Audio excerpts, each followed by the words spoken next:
গণতন্ত্রকে প্রাতিষ্ঠানিক রূপ দেওয়ার তাগিদ খালেদা জিয়ার। পিআর পদ্ধতিতে ফ্যাসিবাদ পুনর্বাসন হতে পারে বললেন তারেক রহমান। রাতের ভোটের দায় স্বীকার করে আদালতের সাবেক সিইসি নুরুল হুদার জবানবন্দি। 2 দফা রিমান্ড শেষে পাঠানো হলো কারাগারে। চাঁদপুরে বেড়েই চলছে ডেঙ্গু আক্রান্তের সংখ্যা। প্রতিদিনই হাসপাতালে ভর্তি হচ্ছে রোগী। আতঙ্কিত না হয়ে সচেতন থাকার পরামর্শ চিকিৎসকদের। এবং উজানের ঢলে সিরাজগঞ্জ পয়েন্টে বাড়ছে যমুনার পানি। ইতিমধ্যে বিলীন কয়েক গ্রামের বসতঘর ফসলি জমি। ভাঙন রোধে কাজ করছে কর্তৃপক্ষ।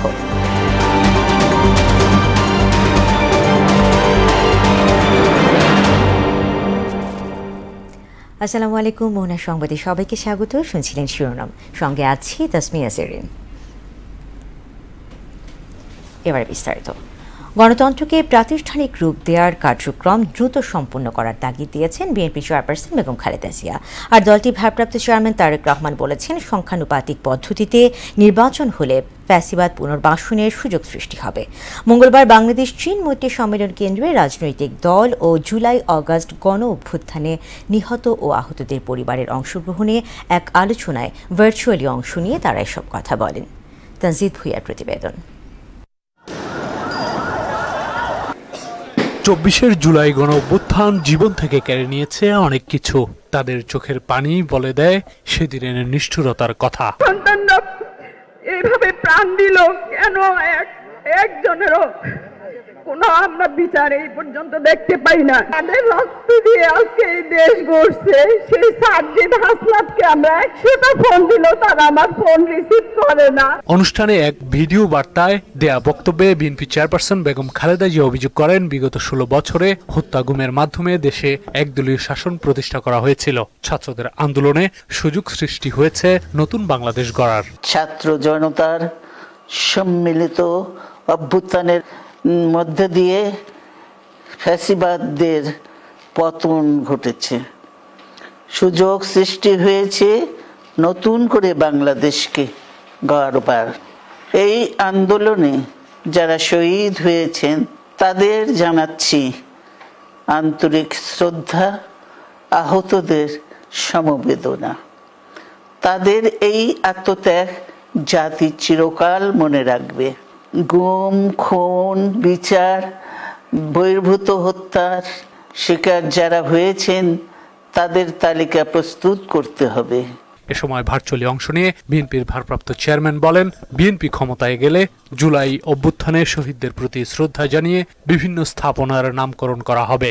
শহীদ পরিবারের সম্মানিত সদস্যগণ, 24-এর গণ অভ্যুত্থানে আপনার প্রিয়জন দেশের জন্য, দেশের মানুষের জন্য, গণতন্ত্রের জন্য নিজের জীবন উৎসর্গ করেছেন। একজন শহীদ শুধু আপনার স্বজন নন, তিনি জাতির গৌরব, তিনি মুক্তিকামী মানুষের প্রেরণা। 1971 সালে বাংলাদেশের স্বাধীনতা অর্জনের যুদ্ধে শহীদ মুক্তিযোদ্ধাদেরকে যেমন বাংলাদেশ ভোলেনি, 2024 সালে দেশ এবং জনগণের স্বাধীনতা রক্ষার যুদ্ধে বীর শহীদদেরকেও বাংলাদেশ কখনোই ভুলবে না। জনগণের রায় বিএনপি রাষ্ট্র পরিচালনার দায়িত্ব পেলে শহীদদের প্রতি শ্রদ্ধা জানিয়ে দেশের বিভিন্ন স্থাপনা, সড়ক কিংবা গুরুত্বপূর্ণ প্রতিষ্ঠানের নামকরণের ইচ্ছে আমাদের আছে। অনুষ্ঠানে জুলাই সনদ চূড়ান্তের জন্য অন্তর্বর্তী সরকার কাজ করবে বলে আশা প্রকাশ করেন দলের মহাসচিব মির্জা ফখরুল ইসলাম আলমগীর। জুলাই সনদের প্রস্তাব তো আমরা অনেক আগেই দিয়ে দিয়েছি সরকারকে। এখন সরকারের দায়িত্ব এটাকে চূড়ান্ত করার। সরকারের দায়িত্ব এই বিষয়গুলোকে সামনে নিয়ে আসা। সরকারের দায়িত্ব যে আমরা ঐক্যমতের কোন জায়গায় একমত হচ্ছি না, কোন জায়গায় একমত হচ্ছি সেটা বলুক। ক্ষমতায় গেলে সুশাসনের মাধ্যমে সবার অধিকার নিশ্চিত করা হবে বলেও জানান বিএনপি নেতারা। তানজিদ ভুইয়া, মোহনা সংবাদ, ঢাকা। 2018 সালে রাতের ভোটের দায় স্বীকার করে আদালতে জবানবন্দি দিয়েছেন সাবেক CEC K M Nurul Huda. মঙ্গলবার বিকেলে ঢাকার অতিরিক্ত chief metropolitan magistrate Ziadur Rahman খাস কামরায় তার জবানবন্দি গ্রহণ করা হয়। পরে তাকে কারাগারে পাঠানোর নির্দেশ দেয় আদালত। এর আগে 2 দফায় নুরুল হুদাকে 8 দিনের রিমান্ডে নেওয়া হয়। গত 22 জুন রাজধানীর শেরেবাংলা নগর থানায় শেখ হাসিনা ও তার সরকারের আমলে 3 নির্বাচনের দায়িত্বে থাকা 3 সিইসি ও নির্বাচন কমিশনারদের বিরুদ্ধে মামলা করে বিএনপি। চাঁদপুরে ডেঙ্গু আক্রান্তের সংখ্যা বেড়েই চলেছে। চাঁদপুর সদর জেনারেল হাসপাতালে সহ বিভিন্ন হাসপাতালে প্রতিদিনই গড়ে ভর্তি হচ্ছে 2 থেকে 3 জন ডেঙ্গু রোগী। আক্রান্তের সংখ্যা আরও বাড়তে পারে, তবে রোগীদের আতঙ্কিত না হয়ে পরামর্শ দিচ্ছেন ডাক্তাররা। রফিকুল ইসলাম বাবুর প্রতিবেদন, জানাচ্ছেন সিফাত রহমান জেসি। চাঁদপুরে বেড়েছে ডেঙ্গুর ভয়াবহতা। 250 শয্যা সরকারি জেনারেল হাসপাতালে প্রতিদিন গড়ে 2 থেকে 3 জন রোগী ভর্তি হচ্ছেন। জেলার 8টি উপজেলায় গেল 6 মাসে চিকিৎসা নিয়েছেন 171 জন, আর জুন মাসে চাঁদপুর জেনারেল হাসপাতালে চিকিৎসা নিয়েছেন 26 জন ডেঙ্গু রোগী। জ্বর, ঠান্ডা, শরীর ব্যথা হওয়ার পর হাসপাতালে এসে টেস্ট করালেই ডেঙ্গু ধরা পড়ছে। এক সপ্তাহ ধরে ডেঙ্গু আক্রান্ত, আপনাদের চাঁদপুর মেডিকেল কলেজ সদর হাসপাতালে আসছে, এখানে চিকিৎসা চলতেছে। আমার 7 দিন ধরে ডেঙ্গু, পরে আমি হাসপাতালে ভর্তি হয়েছি। এখন আমার ডাক্তাররা চিকিৎসা করতে আছে, এখন আমি একটু ভালো আছি। জ্বর ছিল, তারপরে করছি, ওষুধ খাওয়াইছি, হইয়া পারে না, কমে না, তারপরে আমরা হাসপাতালে নিয়ে আসি। এখানে আসার পর ডেঙ্গু টেস্ট করছি, ডেঙ্গু টেস্ট করার পরে ডেঙ্গু ধরা পড়ছে। ধরা পড়ার পরে ওনারা ট্রিটমেন্ট করতেছে। প্রতিদিনই চিকিৎসা নিয়ে অনেক রোগী সুস্থ হয়ে বাড়ি ফিরছেন, আবার নতুন রোগীও ভর্তি হচ্ছেন। ডক্টর, নার্স সবাই পর্যাপ্ত পরিমাণে সেবা দেখি, এবং যে পরিমাণে মেডিসিন আছে আমাদের ডেঙ্গু আমরা দিয়ে থাকি। রোগী সুস্থ হয়ে চলে যায়, আবার রোগী অ্যাডমিশন হয়। মে, জুন, জুলাই, আগস্ট এই সময়টা ডেঙ্গু আক্রান্ত বেশি হয় জানিয়ে এই ডাক্তার বললেন, পর্যাপ্ত পরিমাণ ফ্লুইড এবং পরীক্ষার জন্য প্লাটিলেট সহ সব ধরনের ব্যবস্থা রয়েছে হাসপাতালে। মে, জুন, জুলাই থেকে শুরু করে আগস্ট পর্যন্ত এই সময়টাতে আমাদের ডেঙ্গু রোগী আমরা সবচেয়ে বেশি পাই। তবে গতবারের তুলনায় আমরা দেখতেছি যে অতটা বেশি না। আর মেইন ম্যানেজমেন্ট হচ্ছে ফ্লুইড, সেটা আমাদের এখানে পর্যাপ্ত পরিমাণে আছে, এবং রোগীর যে প্লাটিলেট প্রতিদিন যে পরীক্ষা করতে হয় সেই ব্যবস্থা আমাদের এখানে আল্লাহর রহমতে অ্যাভেলেবল আছে। হাসপাতালটির তত্ত্বাবধায়ক জানান, জুন মাসে 26 জন রোগী সুস্থ হয়ে বাড়ি ফিরেছেন। জ্বর এবং মাথা ব্যথা থাকলে দ্রুত হাসপাতালে ভর্তির পরামর্শ দেন তিনি। 250 হাসপাতালে জুনের 1 তারিখ থেকে আজকে পর্যন্ত প্রায় 26 জন রোগী চিকিৎসা নিয়েছেন, সবাই সুস্থ হয়ে বাড়ি ফিরেছে, এখানে কোনো মৃত্যু নেই। যারা জ্বরের রোগী তাদেরকে বলবো যে আতঙ্কিত হওয়ার কোনো কারণ নেই, তো সচেতন থাকবেন, পর্যাপ্ত পানি এবং ফ্লুইড খাবেন। আগামী 3 মাসে ডেঙ্গু রোগীর সংখ্যা আরো বাড়তে পারে, তাই জ্বর হলে আতঙ্কিত না হয়ে চিকিৎসকের পরামর্শ নিতে হবে। সিফাত রহমান জেসি, মোহনা সংবাদ। দর্শক, এবারে বরিশালের ডেঙ্গু পরিস্থিতি জানাতে আমাদের সাথে যোগ দিচ্ছেন সহকর্মী শেখ শামীম। শামীম, বরিশালের ডেঙ্গু পরিস্থিতি কেমন দেখছেন আমাদেরকে জানাবেন, সেই সাথে হাসপাতালগুলোর চিত্র আমাদেরকে জানাবেন।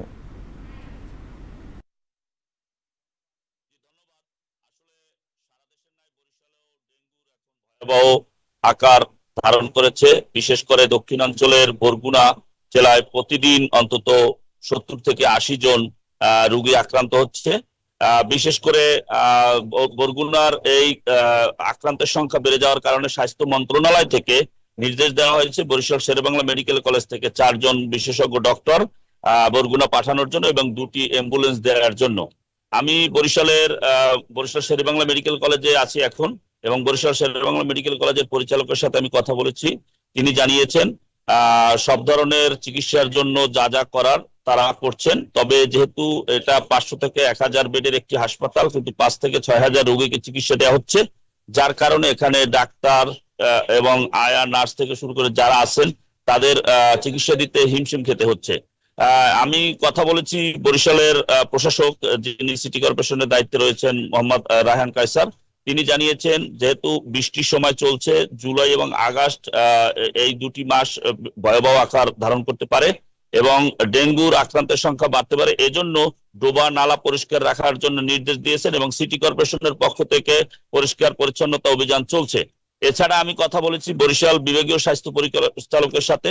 তিনি জানিয়েছেন যে আসলে দিন দিন যে ডেঙ্গু রোগীর সংখ্যা বাড়ছে, সচেতনতার অভাবকে তিনি দায়ী করেছেন এবং মানুষ যাদের আশেপাশে ডোবা নালা নর্দমা এ ধরনের যে জায়গায় এডিস মশার জন্ম নিতে পারে সেই সব জায়গা পরিষ্কার পরিচ্ছন্ন রাখতে হবে এবং সবাইকে সচেতন হতে হবে। অনেকেই দিনের বেলায়ও ঘুমাচ্ছেন মশারি টানিয়ে এবং বরিশাল মেডিকেলে আসার পরে তাদের চিকিৎসা দেওয়া হচ্ছে এবং মেডিসিন ওয়ার্ড থেকে মূলত তাদেরকে পরীক্ষা নিরীক্ষার পরে আসলে ডেঙ্গু হয়েছে কিনা তারপর ডেঙ্গু ওয়ার্ডে তাদেরকে স্থানান্তরিত করা হয় এবং সব ধরনের চিকিৎসা দেওয়া হয়। এছাড়া যারা এখানে চিকিৎসা নিচ্ছেন অনেকে এখানে বাথরুমের সমস্যা, পানির সমস্যা সহ বিভিন্ন সমস্যার কথাও তুলে ধরে। স্বামী, আপনাকে ধন্যবাদ। উজান থেকে নেমে আসা পাহাড়ি ঢল ও ভারী বর্ষণে সিরাজগঞ্জ পয়েন্টে বাড়ছে যমুনা নদীর পানি। গত কয়েকদিনে কয়েকটি গ্রামের বসতঘর ও ফসলি জমি নদীগর্ভে বিলীন হয়েছে। এতে আতঙ্কিত নদী পাড়ের মানুষ। ভাঙন রোধে জিও ব্যাগ ফেলে নিয়ন্ত্রণ করা হচ্ছে জানিয়েছে পানি উন্নয়ন বোর্ড। সোহেল রানার প্রতিবেদন, জানাচ্ছেন তাহসিন তারিন। উজান থেকে নেমে আসা পাহাড়ি ঢল ও ভারী বর্ষণে সিরাজগঞ্জ জেলা সদর, কাজীপুর, চোহালি, বেলকুচি ও শাহজাদপুর উপজেলার অরক্ষিত অঞ্চলে দেখা দিয়েছে ভাঙন। এতে আবাদি জমি বিলীন সহ আতঙ্কে নদীর তীরের বাসিন্দারা মানববন্ধন কর্মসূচি পালন করেছে। ভাঙন রোধে কিছু কিছু জায়গা বাঁধ নির্মাণ হলেও ছোনগাছা, খোকসাবাড়ি এলাকায় নির্মাণ হয়নি। পাওবো জিও ব্যাগ ডাম্পিং করলেও কোনো কাজে আসছে না। আমাদের এখানে অনেক ফসলি জমি ছিল, কুশাল ছিল, আখ ছিল, এরপর বিভিন্ন ফসলি জমি ছিল। বিগত 3 মাসে এগুলো ভেঙে শেষ হয়ে গেছে। বস্তায় তো নদী টিকতেছে না। এখন ভাঙতে তো আমরা 3 ভাঙ্গা দিয়ে এখানে এসে উপস্থিত ছিলাম। কতদিন করে বন্ধ দেয় যে ভাঙবো না দেখেন এখন সম্পূর্ণ বিলীন হয়ে গেছে। বর্তমান সরকারের কাছে মানে আমাদের একটাই দাবি, এলাকার প্রাণের দাবি, যেন আমাদের এই সকল প্রতিষ্ঠানগুলোকে রক্ষা করা। নদী যেখানে আঘাত হানছে সেখানে জিও ব্যাগ ফেলে নিয়ন্ত্রণ করা হচ্ছে। আতঙ্কের কিছু নেই বলছে পানি উন্নয়ন বোর্ড। ওই নদীর যে আমাদের বাঁধের বাইরের অংশগুলো এটা ভেঙে গেছে এবং ভাঙন প্রবণ ওই এলাকা। আমরা সবসময় ওখানে নজরদারি করতেছি এবং লাঞ্চিং এখন যেখানে ক্ষতিগ্রস্ত হচ্ছে সঙ্গে সঙ্গে সেখানে আমরা জিও ব্যাগ ডাম্পিং করতেছি। কোনো আতঙ্কিত হওয়ার কোনো সুযোগ নেই, কারণ ওখানে আমাদের স্থায়ী কাজ আছে। এখনই প্রয়োজনীয় ব্যবস্থা না নিলে সব হারিয়ে খোলা আকাশের নিচে থাকতে হবে, তাই স্থায়ী সমাধান চান এলাকাবাসী। তাহসিন তারিন, মোহনা সংবাদ। টেকনাফে বর্ডার গার্ড বাংলাদেশ বিজিবির আলাদা মাদক বিরোধী অভিযানে 90,000 পিস ইয়াবা ও 28 কেজি গাঁজা উদ্ধার করা হয়েছে। এ সময় 3 মাদক কারবারিকে হাতে নাতে আটক করে বিজিবির পাঠানো এক প্রেস বিজ্ঞপ্তিতে জানানো হয়, গত 1 জুলাই অভিযানগুলো পরিচালনা করা হয়। আটকদের বিরুদ্ধে যথাযথ আইনানুগ ব্যবস্থা গ্রহণ করা হবে বলে জানান বিজিবির টেকনাফ জোনের অধিনায়ক লেফটেন্যান্ট কর্নেল আশিকুর রহমান। নথিতে আছে বাস্তবে নেই, জাতীয় করণের অপেক্ষায় আছে বরগুনার 27টি ইবতেদায়ী মাদ্রাসা। মাদ্রাসার অস্তিত্ব না থাকলেও কাগজে কলমে শিক্ষার্থীর সংখ্যা প্রায় 2000। তদন্ত সাপেক্ষে ব্যবস্থা নেওয়ার আশ্বাস জেলা প্রশাসকের। সাগর আকুনের প্রতিবেদন, জানাচ্ছেন আফরিন পপি। স্বতন্ত্র ইবতেদায়ী মাদ্রাসা জাতীয়করণের দাবিতে বছরের শুরুতে সারা দেশে স্বতন্ত্র ইবতেদায়ী মাদ্রাসার শিক্ষকরা আন্দোলন করলে পর্যায়ক্রমে জাতীয়করণের নীতিগত সিদ্ধান্ত নেয় শিক্ষা মন্ত্রণালয়। সেই আন্দোলনে যোগ দিয়েছিলেন বরগুনার শতাধিক শিক্ষকরা। বরগুনার বেতাগীর জলিশাহাট দলিল উদ্দিন তালুকদার স্বতন্ত্র ইবতেদায়ী মাদ্রাসাটি রয়েছে জাতীয়করণের তালিকায়, কিন্তু এই মাদ্রাসার কোনো শিক্ষার্থী কিংবা শিক্ষা উপকরণ নেই। আছে শুধুমাত্র একটি পরিত্যক্ত টিন শেড ঘর। আমি পরিচালনা করতে আর মাস্টারের নাম আসলে আর আসলে ওইখানে একজন কারি সেই গেল। হ্যাঁ, দুজনই মারা গেছে। একই চিত্র বরগুনা সদরের নলি সাজিমারা স্বতন্ত্র ইবতেদায়ী মাদ্রাসারও। প্রায় 20 বছর ধরে বন্ধ আছে মাদ্রাসার সকল কার্যক্রম। খোঁজ খবরও নেয় না, সরকারও না, আর গার্মেন্টসও নেয় না, আর এই জন্য আর ছাত্রও নাই, আর মাস্টারও নাই, ক্লাসও নাই বর্তমানে। আমাদের পূর্বপুরুষ যারা ছিল তারা প্রতিষ্ঠানে জমি দিয়ে গেছে, কিন্তু আমরা ওইভাবে দায়িত্ব নিতে পারি নাই বা সরকারও দায়িত্ব নেয় নাই। জাতীয়করণের খবরে কেউ কেউ তড়িঘড়ি করে মাদ্রাসার ঘর নির্মাণেরও কাজ করেন। সব কাগজপত্র এর আগে ছিল আব্দুল হামিদ, তার কাছে দিয়েছি, এর পরে দুইজনে যা করছে আমার তো আর জানা নাই। বর্তমানে ক্লাসের জন্য একটু অনুপযোগী হয়ে গেছে, কারণ ভিতরে যে আমাদের আসবাবপত্রগুলো লাগবে, চেয়ার, বেঞ্চ, টেবিল, সেগুলো এখন আমাদের পর্যাপ্ত পরিমাণ নাই। এ বিষয়ে কোনো অভিযোগ পাননি জানিয়ে জেলা প্রশাসক বললেন, তদন্ত করে ব্যবস্থা নেওয়া হবে। এই বিষয়টা আমাদের সুনির্দিষ্টভাবে আমরা কোনো অভিযোগ এই ধরনের পাইনি। তারপর আপনারা যেহেতু বিষয়টা আমাদেরকে গোচরীভূত করেছেন, আমরা দেখি, আমরা এটা নিয়ে প্রত্যেক উপজেলা থেকে আমরা একটা তথ্য নিই, আমরা আগে তথ্য নিই, বাস্তব অবস্থাটা দেখি, তারপর আমরা আমাদের ঊর্ধ্বতন কর্তৃপক্ষকে জানানোর প্রয়োজন হলে আমরা সেটা জানাবো এবং এই বিষয়ে যে ধরনের ব্যবস্থা নেওয়া দরকার আমরা অবশ্যই সেটা নিব। বরগুনা সদরে 10টি, পাথরঘাটায় 5টি, আমতলীতে 6টি, বেতাগীর 4টি ও বামনার 2টি সহ জেলার 27টি ইবতেদায়ী মাদ্রাসার চিত্র একই রকম। আফরিন পপি, মোহনা সংবাদ। এবারে সারা দেশে অনুষ্ঠিত সভা সমাবেশ সহ নানা বিষয়ে প্রতিনিধিদের তথ্য ভিডিও নিয়ে একটি desk report. Eastern refinery limited 2024-25 অর্থ বছরে বার্ষিক সক্ষমতার চেয়ে 35,000 টন বেশি তেল শোধন করেছে। চট্টগ্রামের পতেঙ্গায় ইআরএল প্রধান কার্যালয়ে সংবাদ সম্মেলনে এ তথ্য জানানো হয়। সংবাদ সম্মেলনে উপস্থিত ছিলেন ইআরএল চেয়ারম্যান ও স্বরাষ্ট্র মন্ত্রণালয়ের জ্যেষ্ঠ সচিব নাসিমুল গনি। যখন বিভিন্ন ধরনের চাপ থাকে, নরসিংদীর মাধবদীতে মরহুম আব্দুল করিম প্রধান স্মৃতি 6A সাইড ক্রিকেট টুর্নামেন্ট 2025-এর ফাইনাল ম্যাচে প্রধান অতিথি হিসেবে উপস্থিত থেকে খেলোয়াড়দের মাঝে পুরস্কার তুলে দেন নরসিংদী জেলা বিএনপির গণশিক্ষা বিষয়ক সম্পাদক আব্দুর রউফ ফকির রনি। জামালপুরে রাস্তা পাকাকরণের দাবিতে এলাকাবাসী মানববন্ধন ও প্রশাসনের নিকট স্মারকলিপি প্রদান করেছে। গাজীপুরের কালিয়াকৈরে জমি দখলের প্রতিবাদে জামতলা এলাকায় মানববন্ধন করেছেন ভুক্তভোগী পরিবার ও এলাকাবাসী। মানিকগঞ্জে গুলশানে হোলি আর্টিজানে সন্ত্রাসীদের গুলিতে নিহত রবিউল করিমের নবম শাহাদাত বার্ষিকী উপলক্ষে শোক র্যালি, পুষ্পস্তবক অর্পণ ও আলোচনা সভা অনুষ্ঠিত হয়েছে। নারায়ণগঞ্জের রূপগঞ্জে সাংবাদিক রাশেদুল ইসলামের বিরুদ্ধে ষড়যন্ত্রমূলক ও মিথ্যা মামলা প্রত্যাহারের দাবিতে সংবাদ সম্মেলন অনুষ্ঠিত হয়েছে। রাঙ্গামাটিতে নৌপথে সাধারণ যাত্রী ও পর্যটকদের যাত্রা সুশৃঙ্খল ও নিরাপদ করার লক্ষ্যে অনুষ্ঠিত সভায় সভাপতিত্ব করেন জেলা প্রশাসক মোহাম্মদ হাবিবুল্লাহ। নরসিংদীর শিবপুরে সাসের আয়োজনে ক্রীড়া ও সাংস্কৃতিক অনুষ্ঠান ও উন্নয়ন মেলা অনুষ্ঠিত হয়েছে। পিকেএসএফ এর সার্বিক সহযোগিতায় প্রধান অতিথি হিসেবে উপস্থিত ছিলেন উপজেলা নির্বাহী কর্মকর্তা ফারজানা ইয়াসমিন। পার্বত্য উপদেষ্টা সুপ্রদীপ চাকমার আদিবাসী স্বীকৃতি দাবি এবং ক্ষুদ্র নৃগোষ্ঠীর সাংস্কৃতিক প্রতিষ্ঠান বিতর্কিত আইনের সিদ্ধান্তের প্রতিবাদে রাঙ্গামাটিতে মানববন্ধন ও বিক্ষোভ সমাবেশ করেছে পার্বত্য চট্টগ্রাম ছাত্র পরিষদ। আফরিন পপি, মোহনা সংবাদ। দর্শক, এ পর্যায়ে জানিয়ে দিচ্ছি আজকে সংবাদপত্রের গুরুত্বপূর্ণ শিরোনামগুলো।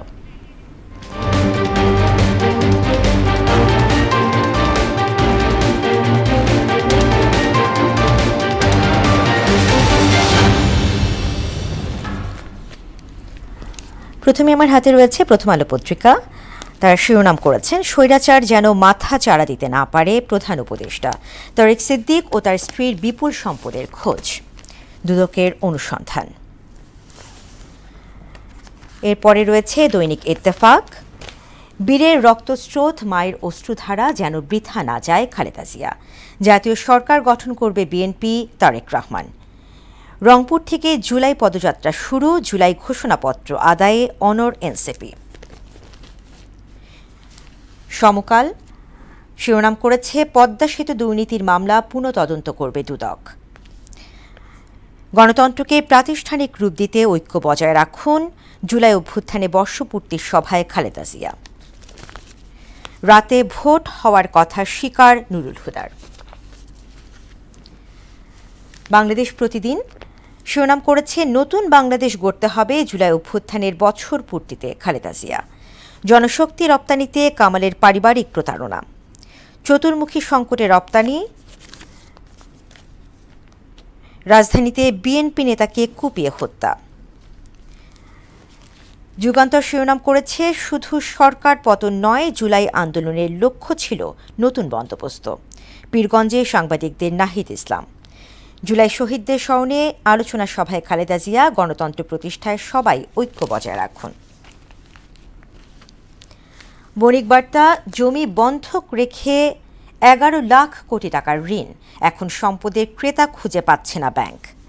বন্দর কর্তৃপক্ষের সহায়তায় 6 মাস পরিচালিত হবে নিউ মোরিং টার্মিনাল। সবশেষ রয়েছে the daily star. Remember July two racist fascism, says Yunus while inaugurating month-long program. Seize the moment to anchor democracy, Khaleda urges all to stay united. Declare July Charter or face public wrath, says NCP, calls for merge to Dhaka on August 3. দর্শক, এই ছিল সংবাদপত্রের গুরুত্বপূর্ণ শিরোনামগুলো। এই সাথে শেষ করব মোহনা সংবাদ, যাবার আগে শিরোনামগুলো আরও একবার।